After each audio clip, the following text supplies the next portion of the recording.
নমস্কাৰ দৰ্শকসকল, ৰণোজ পেগু ডাঙৰীয়াই শিক্ষক কৰ্মচাৰীসকল তথা ঠিকাভিত্তিক শিক্ষক কৰ্মচাৰীসকলৰ দৰমহা বৃদ্ধিক লৈ তেখেতে ফেচবুক পোষ্ট এটা আপলোড কৰিছিলে। তেখেতে কি কৰিছিলে দেখুৱাও বলক।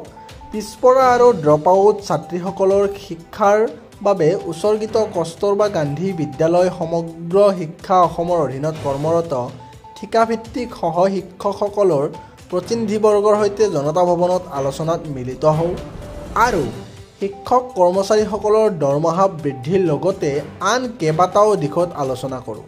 ৰাজ্য চৰকাৰৰ ফালৰ পৰা শিক্ষক কৰ্মচাৰীসকলৰ হিতাৰ্থে ইতিবাচক পদক্ষেপ গ্ৰহণ কৰাৰ আশ্বাস প্ৰদান কৰোঁ। ইয়াত তেখেতে ঠিকাভিত্তিক কৰ্মচাৰীসকলৰ কথা উল্লেখ কৰিছে, দৰমহা বৃদ্ধিৰ কথা উল্লেখ কৰিছে আৰু কিন্তু এতিয়ালৈকে যিসকল SSCৰ টিউটৰ বা তেনেধৰণৰ কৰ্মচাৰী আছে, শিক্ষক কৰ্মচাৰী আছে, তেওঁলোকৰ দৰমহা বৃদ্ধিৰ ক্ষেত্ৰত কি পদক্ষেপ ল'ব সেয়া স্পষ্ট হোৱা নাই। পৰৱৰ্তী সময়ত যেতিয়া আমি তথ্য লাভ কৰিম আপোনালোকৰ মাজত আগবঢ়াই দিম।